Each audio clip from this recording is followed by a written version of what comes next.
ጤና ይስጥልን የከበረ ሰላምታችን በመላው ዓለም ሆናችሁ ቃል ስፖርት ዩቲዩብ ቻናላችንን ለምትከታተሉ ውድ አድማጮቻችን ሁሉ ይድረስ ብለናል። ከእናንተ ከሆነው ቃል ስፖርት ዩቲዩብ ቻናል ለዚህም ሰዓት መርጠን ያሰናዳላችሁን ስፖርታዊ ጥንቅሮች በቅደም ተከተል እንደ ሁልጊዜው እያደረስናችሁ ቆይታ የምናደርግ ይሆናል። እስከ ፕሮግራማችን ፍጻሜ ቆዩን።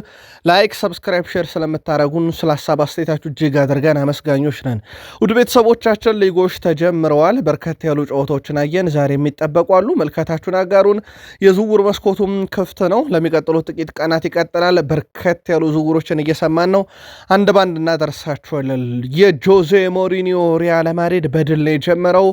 በጨዋታው ዙሪያ ጥቂት ነገር እንላችኋለን። ባርሴሎና ዛሬ ተጠባቂውን መርሃ ግብር በላሊጋ ያደርጋል።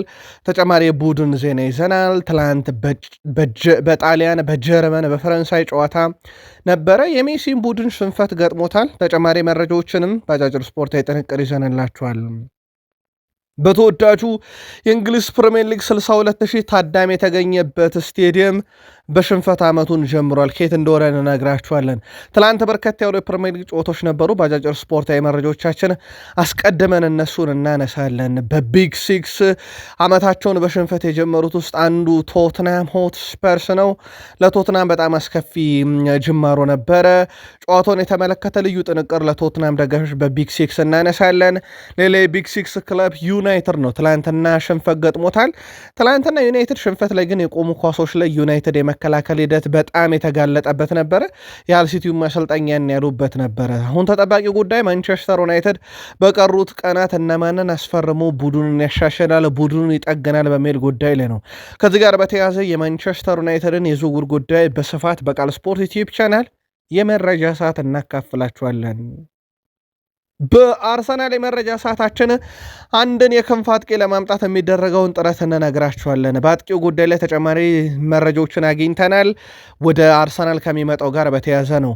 የአርሰናሎቹ አጥቂዎችም አንዳቸው ድርድር ላይ ናቸው፣ አንዳቸው ለመልቀቅ ፍላጎት አላቸው። የአርሰናልን አዲስ ፈራሚዎች እናነሳለን። የቡድን ዜና ጥንቅቅ አድርገን ይዘናል።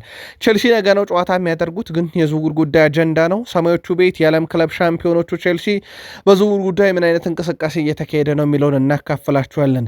ሲቲ በርከት ያሉ ተጫዋቾቹ በገበያው ላይ እየተፈለጉ ይገኛሉ። በሲቲ ጉዳይ ላይ ተጨማሪ መረጃ በዝውውር ጉዳይ እናካፍላችኋለን። ዛሬም ጨዋታ አለ፣ በጣም ወሳኝ የፕሪሚየር ሊግ የመክፈቻ ጨዋታ። ሌላ ዛሬ የመክፈቻ ጨዋታውን የሚያደርገው የአንዶኒ ኤራኦላው ቡድን ሊቨርፑል ነው። እሳቸው ተመስገን ብለዋል። በምን እንደሆነ እናነግራችኋለን። የቡድኑን አምበል፣ የቡድኑን አጥቂ የዛሬውን ጨዋታ በስፋት እናነሳለን። ላይክ፣ ሰብስክራይብ፣ ሼር እያደረጋችሁን እስከ ፕሮግራማችን ፍጻሜ ቆዩ። መልካታችሁን አጋሩን። የትላንታችሁ እንዴት አለፈ? ዛሬስ ምን እንጠብቅ ብለናል። መረጃውን የማካፍላችሁ ቃል ነኝ። አብራችሁን ቆዩን። ሎስ ብላንኮች ሪያል ማድሪድ የጆዜ ሞሪኒዮ የላሊጋ የመጀመሪያ ጨዋታ ለሁለተኛ ጊዜ ማድሪድን ሲይዙ በድል ነው የጀመሩት። ድሉ ትንሽ የዘገየ ድል ነበረ። ትላንትና በ9ኛው ደቂቃ ላይ ጁድ ቤሊንግሃም ማድሪድን መሪ ያደረገ። ኤስፓኞል ካልታርቫ በ30ኛው ደቂቃ ላይ ያደረጋቸው። በኋላ የድል ግቧ አዲስ ፈራሚው አጥቂያቸው ኤስፔ 90ኛው ደቂቃ ላይ ነው አስቆጥሮ ያመጣላቸው። ሪያል ማድሪድ ረቡዕ ከሪያል ሶሴዳድ ጋር ሁለተኛ የሊግ መርሃ ግብራቸውን እንደዚሁ የሚያከናውን ይሆናል። ለጆዜ ሞሪኒዮ ቡድን በጣም ፈታኝ ነበረ ጨዋታው። እሳቸው በአንድ ጨዋታ 14 እና 15 ተጫዋቾችን ሜዳ ላይ ይዤ መግባት አልችልም፣ የሚፈቀደውን ያክል ይዤ መግባት የምችለው እና አንዳንድ ተጫዋቾች ሊረዱን ይገባል እያሉ ነው። ያው መልበሻ ክፍሉን መቆጣጠር አሁን ለሳቸው ከባዱ ፈተና እንደሚሆን ካሁኑ ፍንጭም የተገኘበት ነበረ። የጨዋታው ኮከብ ጁድ ቤሊንግሃም ነበረ።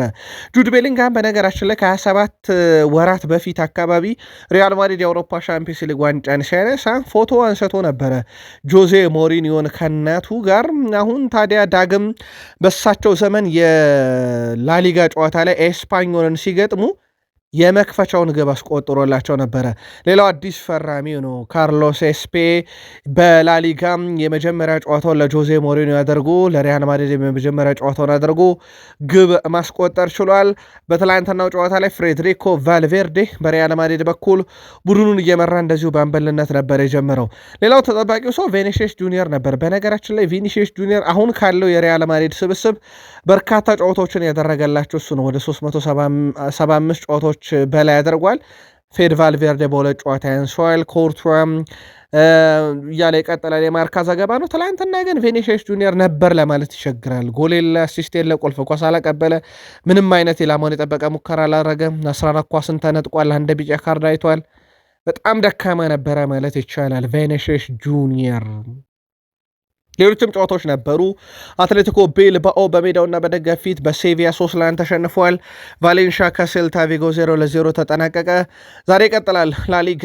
አትሌቲኮ ማድሪድ በሜትሮፖሊታኖ ስቴዲየም ቪላሪያልን አመሻሽ 12 ሰዓት፣ ሄታፌ ከሬሲንግ ሰንታንዴር ምሽት 2 ሰዓት ከ30፣ እንደዚሁም ኤልቼ ከባርሴሎና ምሽት 4 ሰዓት ከ30 መርሃ ግብራቸውን የሚያከናውኑ ይሆናል። ባርሴሎና ከኤልቼ ነው ዛሬ መክፈቻ ጨዋታውን የሚያደርገው። ኤልቼ ባለፉት 5 ጨዋታ 1 ድል ብቻ ነው ያለው፣ 4ቱን ባቻ ውጤት አጠናቋል። ባርሴሎና አቋም መፈተሻ ጨዋታን ጨምሮ ባለፉት 5 ጨዋታ 3 ድል፣ 1 ሽንፈት ገጥሟቸዋል። በአጠቃላይ መጨረሻ 5 ጨዋታ 5ቱንም ባርሴሎና በድል ነው ያጠናቀቀው። ያው ባርሴሎና ዛሬ ቅድመ ግምቱንም እንደወሰደ እንደዚሁ የሚዘነጋ አይደለም።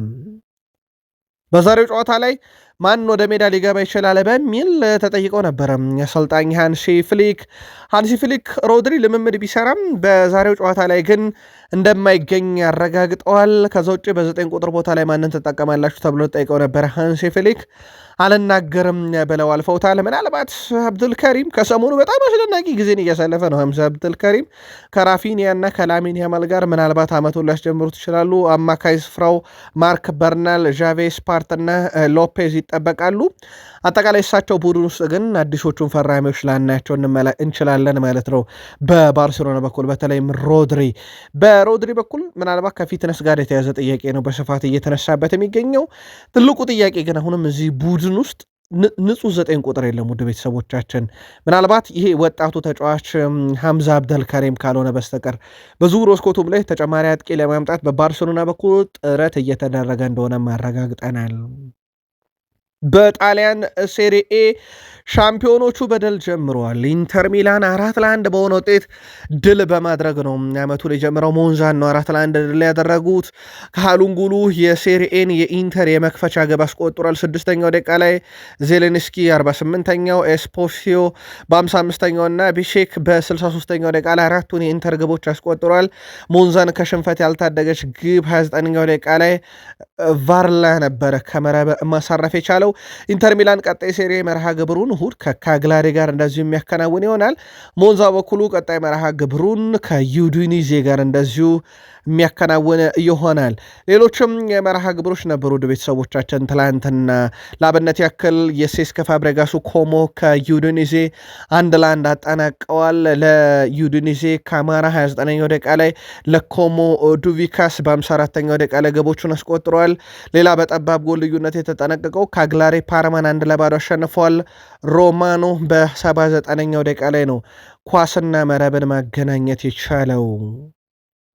በጣሊያን ሴሪ የመጀመሪያ ሳምንት መርሃ ግብር ናፖሊም ጄኗን 2-0 በሆነ ውጤት አሸንፎ ነው ዓመቱን የጀመረው። ኬቨን ደብሮይና 82ኛው ደቂቃ ላይ ግብ አስቆጠረ። 87ኛው ደቂቃ ላይ ቫርጋር ግብ አስቆጠረ። የቫርጋርን ግብ ኬቨን ደብሮይና አሲስት ያደረገው። ናፖሊ ቀጣይ የሴሪ መርሃ ግብሩን እሁድ ከኮሞ ጋር የሚያደርግ ሲሆን ጄኖዋ በኩሉ ቀጣይ መርሃ ግብሩን እንደዚሁ ከላዚዮ ጋር ነው የሚያከናውነው። በጨዋታው ላይ በነገራችን ላይ ኬቨን ደብሮይና 20 ደቂቃ ብቻ ነው ሜዳ ላይ ያሳልፈው። ተቀይሮ ገባ። 82ኛው ደቂቃ ላይ ራሱ ግብ አስቆጠረ። ተቀይሮ ገባ። 87ኛው ደቂቃ ላይ ከ5 ደቂቃ በኋላ ቫርጋር ግብ ሲያስቆጠር አሲስት አደረገና የኬቨን ደብሮይና ጥራት ትላንት በጣም አስገራሚ ነበረና ይሄ ፎርሚሽ ቴምፖራሪ ክላሲስ ፐርማነንት ያስባለ ብቃት በኬቨን ደብሮይና በኩል ተመልክተናል። ዛሬ ሴሪው ይቀጥላል። ፊሬንሴ ከዩቬንቱስ፣ ቬንዙዋ ከሊሴ እንደዚሁም አታላንታ ከሳሶሎ እና ቶሪኒዮ ከኤሲ ሚላን ጨዋታቸውን የሚያከናውን ይሆናል። በጀርመን የዲኤፍቢ ፖካል ጨዋታ ነበረ። የጀርመን ሱፐር ካፕ ጨዋታ ነበረ። በባየር ሙኒክና እንዲሁም ደግሞ በዶርትመንድ መካከል የነበረ ባየር ሙኒክ ቦሩሲያ ዶርትመንድ ጋር የነበረው የጀርመን ሱፐር ካፕ ጨዋታ 2-1 በሆነ ውጤት ድል አድርጓል። ጎሎቹን ናትናኤል ብራውን 28ኛው ደቂቃ ላይ፣ ሚካኤል ኦሊሴ 45ኛው ደቂቃ ተጠናቀው በጭማሪ 1ኛ ደቂቃ ላይ ሲያስቆጥር በዶርትመንድ በኩል ብቸኛዋን ከሽንፈት ያልታደገች ግብ ሲልቫ በ75ኛው ደቂቃ ላይ አስቆጥሯል። በዶርትመንድ በኩል ቤን ሻባኒ በ90ኛው ደቂቃ ላይ በቀይ ካርድ ከሜዳ ወጥቷል። ባየር ሙኒክ የጀርመን ሱፐር ካፕ ዋንጫ ለ12ኛ ጊዜ ሲያሸንፍ ባየር ሙኒክ የቡንደስሊጋ የመጀመሪያ ጨዋታውን አርብ ከስቱትጋርት ጋር እንደዚሁ በማድረግ ይጀምራል። ቦሩሲያ ዶርትመንድ በበኩሉ ቅዳሜ ከሃምቡርግ ጋር የቡንደስሊጋ ጨዋታውን በማድረግ ይጀምራል። ባየር ሙኒክ 2026/27 የውድድር ዓመታቸውን በድል ጀምሯል። ቪንሰንቴ ኮምፓኒ የዚህ ውድድር ዓመት የመጀመሪያ ዋንጫ ሆኗል። ሃሪኬን 5ኛ ዋንጫውን አንስቷል። በነገራችን ላይ ቶትናም ሁላ ጊዜ አንድም ዋንጫ አልነበረውም። ሙኒክ ከደረሰ ትላንትና 5ኛ ዋንጫውን አንስተዋል። ኡሊ ሆይነብ በሃሪኬን ጉዳይ ላይ ኮንትራት ላይ ማራዘም ድርድር ላይ መሆናቸውንም እንደዚሁ ትላንትና ከጨዋታው በኋላ አረጋግጠዋል። ድርድር ላይ ነን፣ ከሱ አባት፣ ከሱ ወንድም፣ ከሱ ወኪል ጋር እየተነጋገርን ነው ሲሉ ተደምጠዋል። በተጫዋቹ በኩል ከኛ ጋር ቢቆይ በጣም እድለኞች ነንም ብለዋል። ከበርካታ ክለቦች ጥያቄ ቀርቦ ነበረ። እሱ እንደውም ከሰሞኑ ወደ ፕሪሚየር ሊግ ሁላ ትመለሳለች ተብሎ ጠይቆ ስወጣ የምመለስ መስሎ ነበር። አሁን ባለው ሂደት ግን በሙኒክ ደስተኛ ነኝ፣ ወደ ፕሪሚየር ሊግም ጭምር አልመለስም ማለቱ ይታወቃልና ትላንትና በሙኒክ ቤት 5ኛ ዋንጫውን አንስቷል። በቶትናም ያለ ዋንጫ አጠናቆ የነበረው ሃሪኬን ትላንት በፍራንስ ሊጋ በርካታ ያሉ ጨዋታዎች ነበሩ። የስቴስ ከአዲስ አዳጊው ሌላኛው አምና ካደገው ፓሪስ 0-0 ተጠናቀቀ። ኒንስ ከሎሪየንት 0-0 ተጠናቀቀ። አዲስ አዳጊው ሌማንስ ከብሪስት ያደረጉት ጨዋታ 2-2 ተጠናቋል።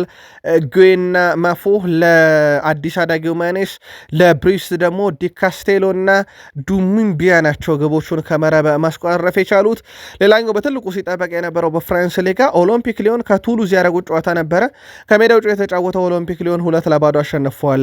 ናርቴ 68ኛው፣ ፎፋና 85ኛው ደቂቃ ላይ ግቦችን አስቆጥረው የፍራንስ ሊግ ዛሬም ይቀጥላል። ወደ ቤተሰቦቻችን ናንገርስ ከሊል፣ ሊሃቨር ከሞናኮ ይጫወታሉ።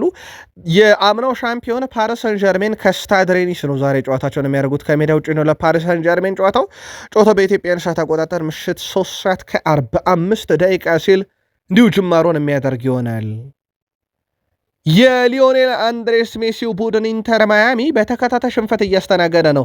ሌሊት በተደረገ ጨዋታ እንዲሁ ሽንፈት ገጥሞታል። በቶሮንቶ ነው ሌሊቱን የተሸነፉት። በቶሮንቶ በኩል ኢንተር ማያሚን ድል ማድረግ የሁለት ግቦቹን ጄስ ሰርጌት 59ኛው ደቂቃ ላይ፣ ኤቴን በ62ኛው ደቂቃ ላይ አስቆጥሯል። የኢንተር ማያሚን ከሽንፈት ያልታደገች ብቸኛ ግብ ሊዮኔል አንድሬስ ሜሲ 82ኛው ደቂቃ ላይ አስቆጥሯል። ዲፓውል አሲስት አድርጎለታል።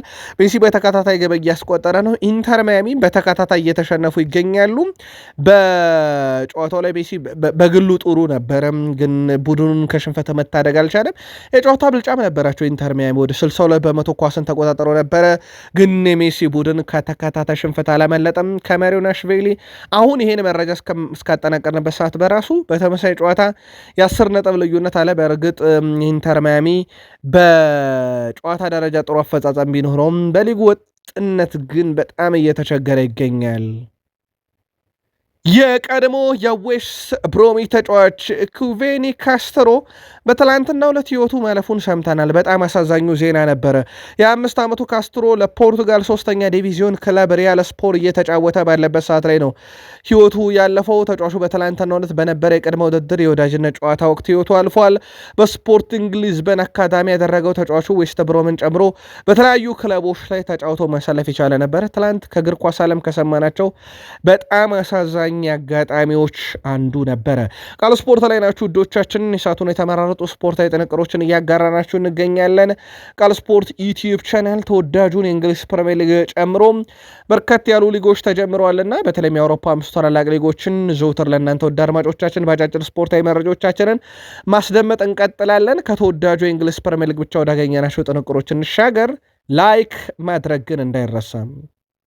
ውድ ቤተሰቦቻችን ዌስትሃም ዩናይትድ ወደ ሻምፒዮንሺፕ እንደወረደ ይታወቃል። ትላንትና ግን 62,000 ደጋፊ የወረደው ዌስትሃምን በሻምፒዮንሺፕ ለማየት ስቴዲየም ተገኝቶ ነበረ። ነገር ግን የለንደኑ ክለብ በለንደን ስቴዲየም በኑኖ ስፕሪንቶ ሳንቶስ እየተመራ 2-1 በቻርልተን አትሌቲክ ተሸንፏል።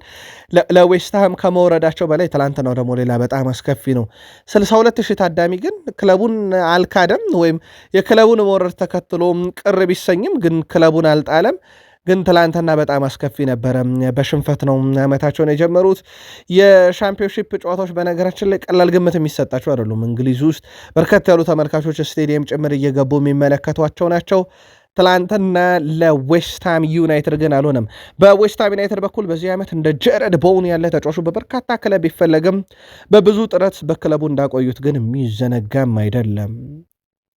በተወዳጁ የእንግሊዝ ፕሪሚየር ሊግ ከነበሩ ጨዋታዎች ውስጥ ከተጠባቂ ጨዋታ ኤቨርተን ከፓላስ ያደረጉ ጨዋታ ይጠበቅ ነበረ። ጨዋታው በኤቨርተን 2-0 ድል አድራጊነት ተጠናቋል። ኬረን ዲሽፕሪሃን 42ኛው ደቂቃ ላይ፣ ባሪ 53ኛው ደቂቃ ላይ ሁለቱን የኤቨርተን ግቦች ከመረብ አሳርፈዋል።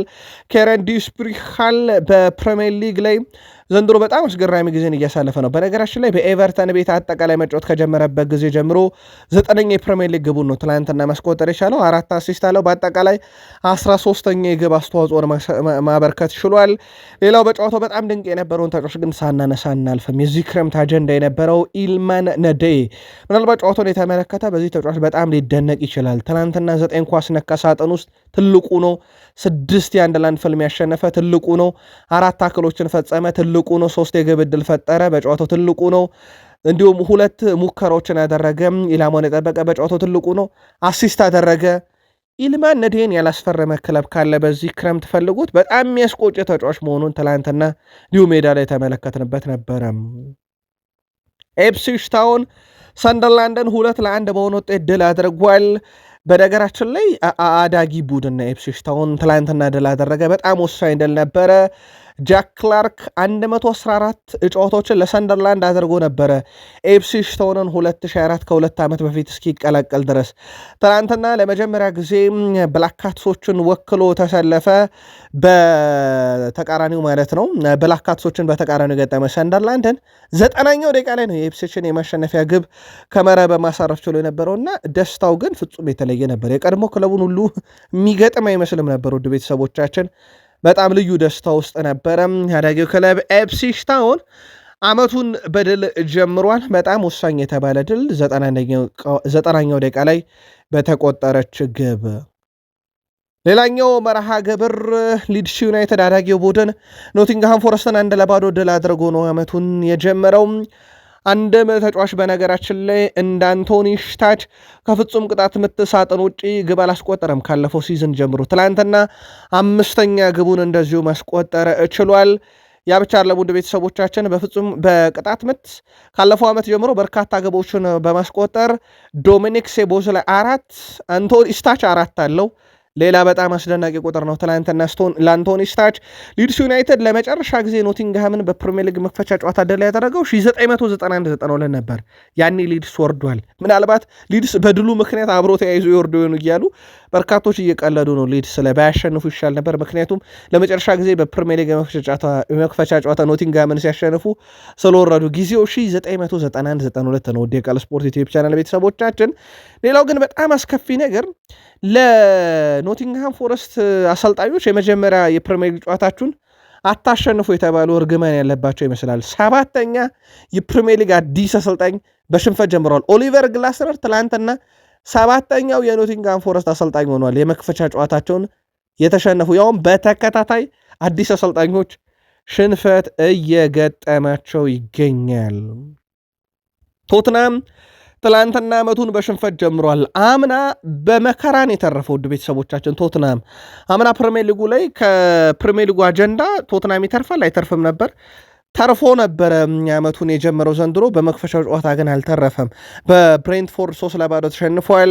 ሊዩስ ፖተር 12ኛው ደቂቃ ላይ፣ ዣኔት 33ኛው ደቂቃ ላይ ከወዴ 49ኛው ደቂቃ ላይ ግቦቹን አስቆጥረዋል። ቶትናም ቀጣይ መርሃ ግብሩን ቅዳሜ ከኒውካስል ዩናይትድ ጋር የሚያከናውን ይሆናል። ብሬንትፎርድ በበኩሉ እሁድ ከሊድስ ዩናይትድ ጋር የፕሪሚየር ሊጉን 2ኛ መርሃ ግብሩን የሚያከናውን ይሆናል።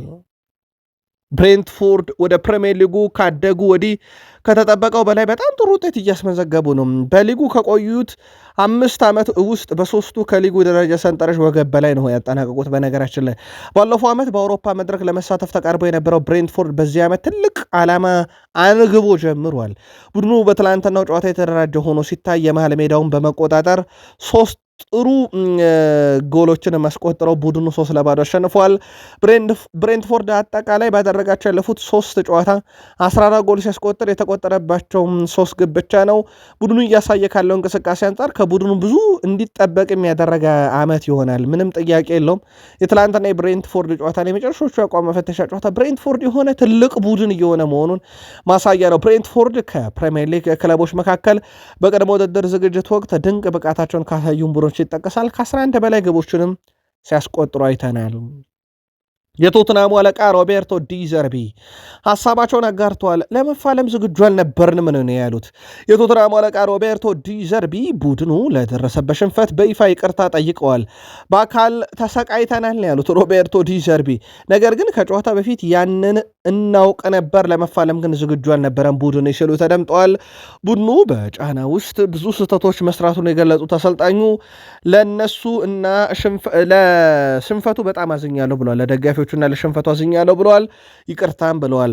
አያይዘውም ቡድኑ ብዙ ተጫዋቾች ስለያዘ መደራጀት እንዳለበት በመግለጽ ገና አንድ ጨዋታ ነው፣ የጉዟችን አካል ቢሆንም ግን ብዙ የምናሻሽላቸው ነገሮች አሉ ብለዋል።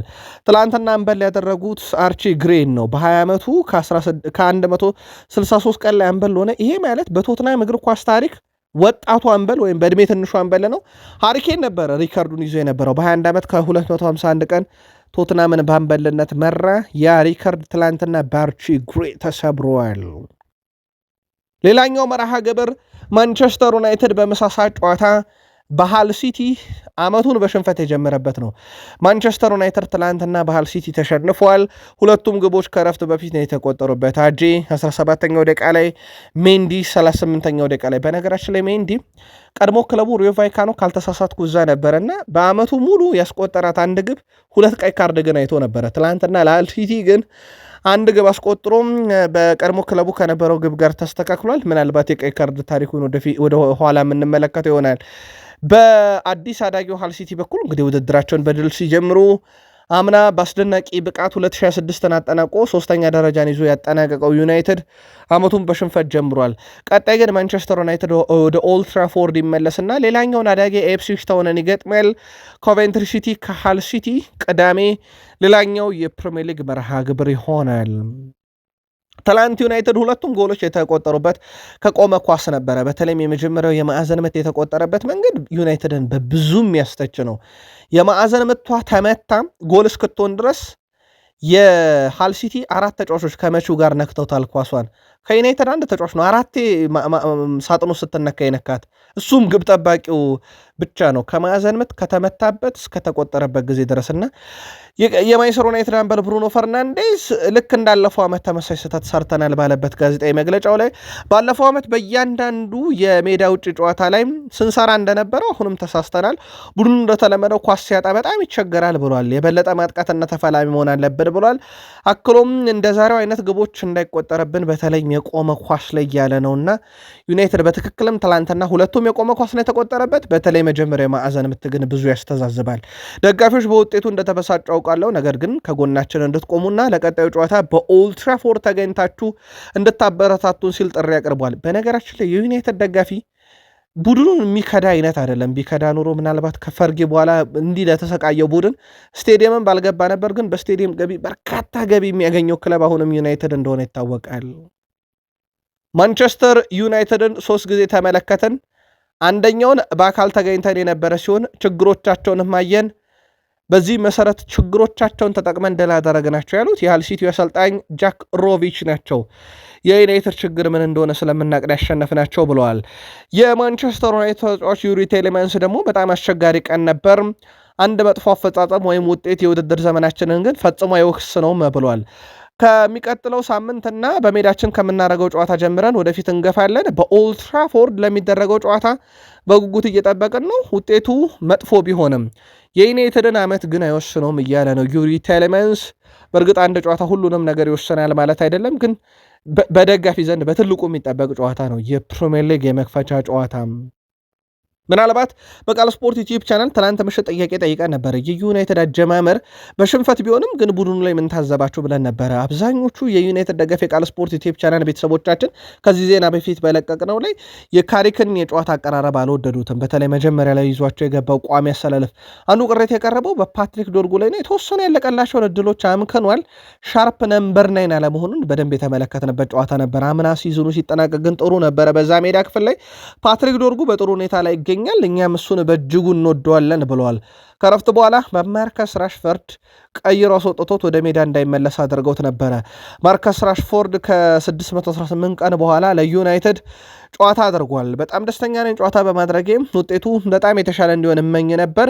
ነገር ግን ይህ ራሳችንን ማሻሻል የምንችልበት ጉዳይ ነው፣ ገና ነው ሲዝኑ ብሏል ራሽፈርድ። በዩናይትድ በአዲስ መለያ ተመልክተነዋል። በዩናይትድ ራሽፈርድን ለመጀመሪያ ጊዜ የተመለከትንበት የመለያ ቁጥር 39 ነበር። ከዛ ወደ 19 ወረደ፣ ከዛ 10 ደረሰ፣ አሁን ወርዶ 9 ደርሷል። ምናልባት የቁጥሩ ማሽቆልቆል እስኬት ድረስ ነው የሚል ይጠበቃል። ግን ከ10 ቁጥር በኋላ የለበሰው ሌላኛው ትልቅ ቁጥር ነው፣ 9 ቁጥር በዩናይትድ። እንደ አጠቃላይ በማንቸስተር ዩናይትድ ጉዳይ ላይ በርካታ ሌጀንዶች ምልከታቸውን አጋርተዋል። ኬረን ኬሪ ይሄ ቡድን ውስጥ ጥሩ ነው የሚባል ተጫዋች የለም ብሏል። ምናልባት ጥሩ ካለን ግን ሃሪ ማጓየርን ግን መርሳት የለብንም። ዩናይትድ ለመጀመሪያ ጊዜ በፕሪሚየር ሊግ ጨዋታ ባደገ ክለብ ተሸንፏል። አንድ ነገር ግን እንበላችሁ፣ ሩበን አሞሪም 2024 ላይ አንድ ነገር ተናግረው ነበረ። አሁን ያለውን ዩናይትድ ማስቀጠልና ሁልጊዜ በተመሳሳይ ችግር ውስጥ መቆየት አሊያም ሪስክ ወስደን ቡድኑን ማሻሻልና ለቀጣይ ዓመት በጣም የተሻለ ቡድን መሆን። ምናልባት ማንቸስተር ዩናይትድ አሁንም ከዛው ከለመደ ባህሉ ጋር ነው የሚቀርብበት ወቀሳ ጋር በተያዘ ነው። ማንቸስተር ዩናይትድ 2022-23 ሲዝኑን ተሸንፎ በጀመረበት ጨዋታ ጊዜ ሶስተኛ ሆኖ ነበር ያጠናቀቀው። አምናም ሲዝኑን ማንቸስተር ዩናይትድ በሽንፈት ነው የጀመረው፣ ሶስተኛ ሆኖ አጠናቋል። ዘንድሮስ ሌላ የሚጠበቀው ዓመት ይሆናል። በዩናይትድ በኩል ቡድኑን ለማሻሻል ግን የሚደረጉ ጥረቶች አሉ ከሚለው ጋር በተያያዘ ማንቸስተር ዩናይትድ ያው የካርሎስ ባሌባን ዝውውር ይፋ ያደርጋል በዚህ ሳምንት። አሁን ትልቁ ጉዳይ ካርሎስ ባሌባ ፊርማ አይደለም፣ ያው የሱ ሕክምና ምርመራ ከተሳካ ስለሚጠናቀቅ። በማንቸስተር ዩናይትድ በኩል ግን ትልቅ ስም ያለው በጣም የገነነ ስም ያለው ተጫዋች ግን ከዚህ በኋላ ላይመጣ ይችላል እየተባለ ይገኛል። ግራፉል ባክ ቦታውን እየተመለከቱ ነው። ለዚህም በሉዊስ ስኬሊ ላይ ያለ ፍላጎት አሳይተው ነበረ። ሆኖም አርሰናሎች ማይል ሉዊስ ስኬሊ እንደማይሸጡት አረጋግጠዋል። ሊሶ ሊጠበቅ ነበር፣ ኒካስል አንሸጥም ብለዋል። ስለዚህ በዛ ቦታ ላይ ትልቅ ስም ያለው ተጫዋች ላይመጣ ይችላል የሚሉ ዘገባዎች በስፋት እየወጡ ነው። ባልዴን በተመለከተው ዩናይትድ ይፋዊ ድርድር ከባርሴሎና ጋር ካደረገ ምናልባት በጊዜ ሂደት የሚታይ ይሆናል። ከዚህ ጋር በተያያዘ የማንቸስተር ዩናይትድ አለቃ ማይክል ካሪክ ዝውውሮችን እንፈጽማለን ብለዋልና በቀሩት ጥቂት ቀናቶች ውስጥ ዩናይትድ ማንን ያመጣል የሚል ይጠበቃል። ባልዴ፣ ሉዊስ ሆል ወይስ ማይል ሉዊስ ስኬሊ ላይ ጠንክረው ሄደው ማን እንደሆነ ባይታወቅም ይጠበቃል። ያው የካርሎስ ባሌባ ጉዳይ ግን የሕክምና ምርመራ ብቻ እንደቀረው ይታወቃል። የዩቬንቱሱ አለቃ ስፓሌቲ በኬነን ያልዲስ እንዳትመጡብን ብለዋል። የፈለጉትን አርሰናሎች ማቅረብ ይችላሉ፣ ነገር ግን ኬነን ያልዲስ ከኛ ጋር ይቆያል፣ የወደፊት ቆይታው በዩቬንቱስ ቤት ነው እያሉ ይገኛሉ። አርሰናሎች አንድ ትልቅ የክንፍ አጥቂ ማምጣት ይፈልጋሉ። የማርቲኔሊ ጉዳይ አሳዛኝም ቢሆን ፍጻሜው ግን ያው ባልተጠበቀ ሁኔታ ከስብስብ ሁሉ እስከ መቀነስ ደርሷል። ምናልባት ኬነን ያልዲዝን ያጣ አርሰናል ከቼልሲ ኔቶን ያመጣ የሆነው የሚል የአርሰናል ደጋፊዎች ስጋት ሆኗል። አርሰናል ምናልባት ይህን ሲዝን እስከ ቼልሲ ተጫዋች ሳያመጣ ያጠናቅቃሉ የሚለው ይጠበቃል። በአርሰናል ደጋፊዎች ዘንድ የማይወደደው ነገር በቅርብ ጊዜ ውስጥ ከቼልሲ የሚያመጣቸው ተጫዋች እንደሆነ ይታወቃል። ምናልባት የኬነን ያልዲዝ ጉዳይ የሚሳካ አይመስልም አሁን ባለው ሂደት። እናም ፔድሮ ኔቶ ከቼልሲ በዛ ቦታ ላይ እንዳለ ይታወቃል። በዩሊያን አልቫሬስ ጉዳይ ላይ ውድ ቤተሰቦቻችን ዩሊያን አልቫሬስ በአርሰናል ዝርዝር ውስጥ አሁንም አለ። ጉዳዩ በጣም አስቸጋሪ ነው። ሚኬል አርቴታ ተጫዋቹን እንዳነጋገሩት አረጋግጠናል። በእርግጥ ቀድሞውም ማነጋገሩት ነበረ። ዩሊያን አልቫሬስ አሁን ካለው ጫና አንጻር ብቸኛ ምርጫው አርሰናልን መቀላቀል ነው። ያው ባርሴሎናን ራሱ አትሌቲኮ ማድሪድ ስለማይፈቅዱለት ማለት ነው። ሚኬል አርቴታና አንድሪያ ቤርታ ጉዳዩን ለማጠናቀቅ ሁሉንም አማራጮች ይከተላሉ ተብሏል። በተቻለ መጠን ጉዳዩን ለመፈጸም አትሌቲኮ ማድሪዶች ዩሊያን አልቫሬዝን በአስገዳጅ ሁኔታ ለገበያ ካቀረቡ አርሰናል ሁነኛ መዳረሻው ነው። ሚኬል አርቴታ አልቫሬዝን መቼ ነው ዝውውር የምታጠናቅቁት ተብለው ከሰሞኑ ተጠይቀው ነበረ። ያው ስለሌላ ክለብ ተጫዋች አልናገርም፣ ያሉኝ ተጫዋች ደስተኛ ነኝ፣ እነሱን ወደ ተሻለ ደረጃ ማድረስ ላይ እየሰራን ነው ብለው ማለፋቸው ግን አይዘነጋም። በዮኬሬሽ ጉዳይ ላይ ዮኬሬሽ በአርሰናል ደስተኛ ይሆናል ተብሎ አይታሰብም። አሁን ባለው የሚኬል አርቴታ እቅድና አካሄድ መሰረት እሳቸው ቁጥር 1 አጥቂያቸው አሁን በዚህ ሳምንት እንኳን ካይ ሃቨርዝ ቁጥር 2 አጥቂያቸው ሚኬል ሜሪኖ ሆኖ ተጠባባቂ ወንበር ላይ ዮኬሬሽን አስቀምጠው ጨርሰዋል። በተደጋጋሚ አንድ መረጃ ሲወጣ ነበረ ተጫዋቹ ባርሴሎና የአጥቂ ችግር አለበትና ራሱን ለባርሴሎና እያቀረበ ነው የሚል ነበረ። ምናልባት ባርሴሎና ዛሬ በምን አይነት መንገድ አጥቂውን ይጫወታል የሚለውና በቀሩት ቀናት ላይ በዝውውር መስኮቱ ላይ እንዴት ይሳተፋል የሚለው ይወሰናል። ለባርሴሎና ራሱን እያቀረበ የሚገኘው ተጫዋቹ ግን እስካሁን ምላሽ እንዳላገኘ ይታወቃል። አጥቂ ፕሪሚየር ሊጉን አሸናፊ ክለብ ለቆ የመውጣት ፍላጎት እንዳለ የተጠቆመው አንድም ከዩሊያን አልቫሬዝ ጋር አርሰናል ስሙ መያያዝና ተጫዋቹ የዝውውር አካል ይሆናል ለመባሉ፣ ሁለትም በተጠባባቂ ወንበር ላይ በቅርብ ጊዜያቶች ውስጥ እያየነው ነው። የተጫዋቹ ሁኔታ በአርሰናል ቤት የተረጋገጠና የተረጋጋ ነው ማለት ግን በጣም ይቸግራል። የጋብሪኤል ጀሱስን ጉዳይ በተመለከተ እሱን ለማስፈረም የሚደረጉ ጥረቶች በናፖሊ በኩል ቀጥሏል። ጀሱስ ወደ ናፖሊ ይዘዋወር ዘንድ ተጫዋቹን ለማሳመን የሚደረጉ ጥረቶች አልተቋረጡም። ናፖሊ አማራጮችን ቢያይም ከአርሰናል ጋር ስምምነት ባይደረስም ነገርየው በአርሰናል በኩል ለገበያ ስለቀረበ ድርድሩ እንዲቀጥል ግን ጀሱስ በግሉ መፈለግ ይኖርበታል። ጀሱስ ትልቁ ፍላጎት ሆነው በፕሪሚየር ሊግ ጠንከር ያለ ቡድን ውስጥ መጫወት እንደሆነ ይታወቃል። ሌላው በአርሰናል በኩል በዚህ ክረምት ካስፈረሟቸው ተጫዋቾች አንዱ ኢዜሪ ኮንሳ እንደሆነ ይታወቃል። በነገራችን ላይ በትራንስፈር ማርኬት በኩል ወደ አርሰናል ከመጡ ተጫዋቾች ውስጥ በተከላካይ ስፍራ ውዱ ኢዜሪ ኮንሳ ነው። በነገራችን ላይ 59.6 ሚሊዮን ዩሮ በላይ ወጥቶበታል። ቤን ዋይት 58.5 ሚሊዮን ዩሮ ወጥቶበታል። ካላፊዮሪ 43 ሚሊዮን ዩሮ ሶስተኛው ውዱ ተከላካይ ነው። በአርሰናል ውዱ ተከላካይ ታሪክ ግን ኢዜሪ ኮንሳን የሚስተካከል የለም። በዚህ ክረምት አርሰናልን ከተቀላቀሉ ተጫዋቾች ውስጥ አንዱ ብሩኖ ጊማሬሽ ነው። ግን በጉዳት ምክንያት የመጀመሪያ ፕሪሚየር ሊግ ጨዋታ እንዳለፈው ይታወቃል። በኮሚቴ ሺልድ ጨዋታ ላይ ግን ቋሚ ሆኖ ነበር የጀመረው። ከዚህ ጋር በተያያዘ ጋሪ ኔቭል ብሩኖ ጊማሬሽን በግል በጣም ነው የምወዳቸው ካለው የጨዋታ አቀራረብ የግላይ ባህሪውና ጨዋታን ለማሸነፍ የሚሄድበት መንገድ በእርግጠኝነት የአርሰናልን የዋንጫ ጉዞ ስኬታማ እንዲሆን ያደርገዋል። ለአርሰናል ትልቅ ጭማሪ ነው ብሏል። በዚህ ዓመት የተመለከት ነው። ሌላው በአርሰናል በኩል ከተመለከትናቸው ተጫዋቾች ውስጥ ቡካዮ ሳካ አምና ቡካዮ ሳካ ምናልባት ችግር ነበረበት ብሎ የሚያነሳ የእግር ኳስ ቤተሰብ ካለ የጉዳቱ ሁኔታ በጣም አሳሳቢም ነበረ። በዛው ልክ ከአቋም መውረዱ በላይ ለአርሰናል ደጋፊዎች ጉዳቱ ነበር አሳሳቢ።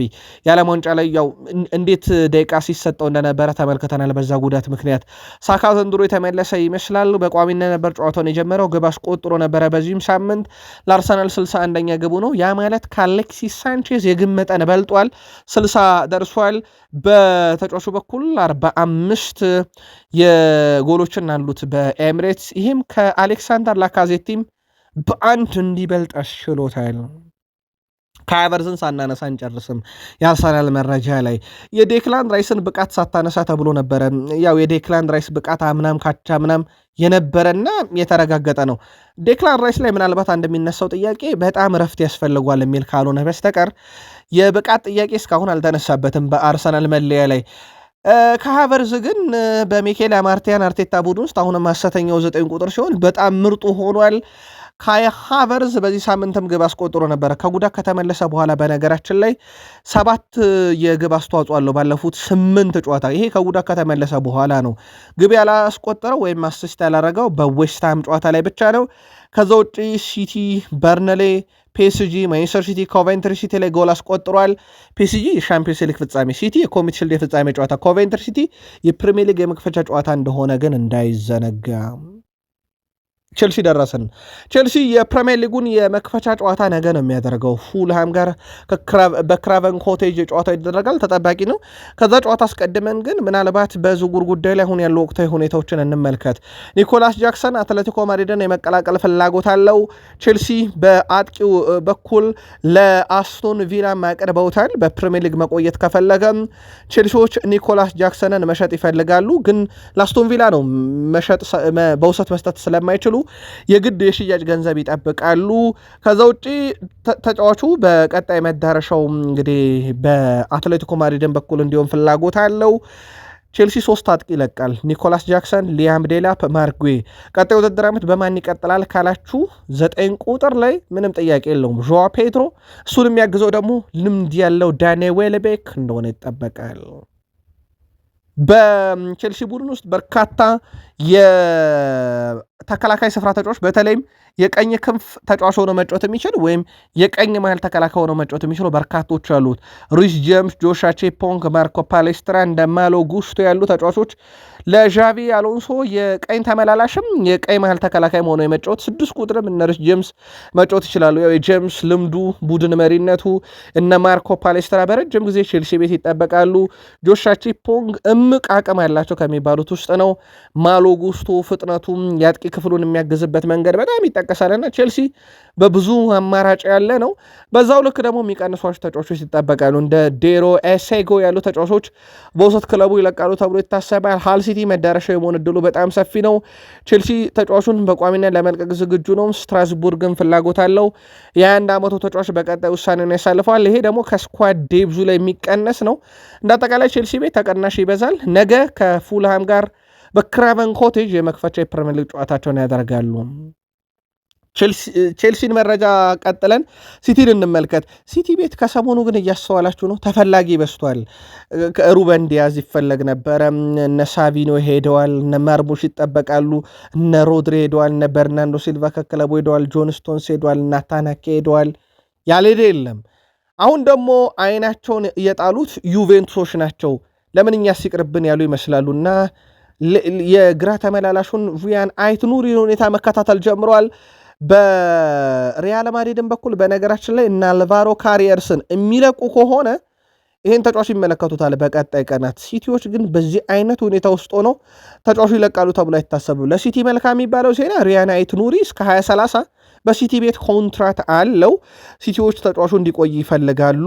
ምንም አይነት ጥያቄ ለመቀበልም ዝግጁ አይደሉም ተብሏል። ሲቲን የሚያሳሱ በስተዋል። ከሲቲ የሚፈለግ በስቷል። ሲቲ አዲስ አሰልጣኝ ይዞ በርካቶችን ለቆ ሲዝኑን ደግሞ ዛሬ እንደሚጀምር ይታወቃል። የቃል ስፖርት ዩቲዩብ ቻናል የሲቲ ቤተሰቦች የዘንድሮ ዓመት ዜናዎች በሙሉ እያሰጉን ነው እያሉ ነው ሲቲ ቤት የምንሰማው። ሲቲ ዛሬ ጨዋታውን ያደርጋል። በፕሪሚየር ሊግ የመክፈቻ ጨዋታውን 10 ሰዓት ሲል በኤታሃድ ስቴዲየም ከበርንማውዝ ጋር ጨዋታው ይደረጋል። በሲቲ በኩል የወዳጅነት ጨዋታን ጨምሮ ባለፉት 5 ጨዋታ 2 ድል ብቻ ነው ያላቸው። 2 ተሸንፈው አንዳቸው ውጤት አስመዝግበዋል። በርንማውዝ የተሻለ ነው፣ 3 ድል አለው፣ አንዳቻ 1 ሽንፈት ገጥሞታል። በሁለቱ ክለቦች በኩል የመጨረሻ 5 ጨዋታ ሲቲ 3ቱን ረቷል፣ በርንማውዝ 1ዱን ረቷል፣ 1 ጊዜያቸው ወጥቷል። የመጨረሻ 2 ጨዋታ አንዱ 1-1 ሲጠናቀቅ የኤታሃዱ ጨዋታ በሲቲ 3-1 አሸናፊነት ነበር የተጠናቀቀው። ዛሬ ያው ዶኩ በጉዳት ምክንያት አጠራጣሪ ነው፣ አይኖርም።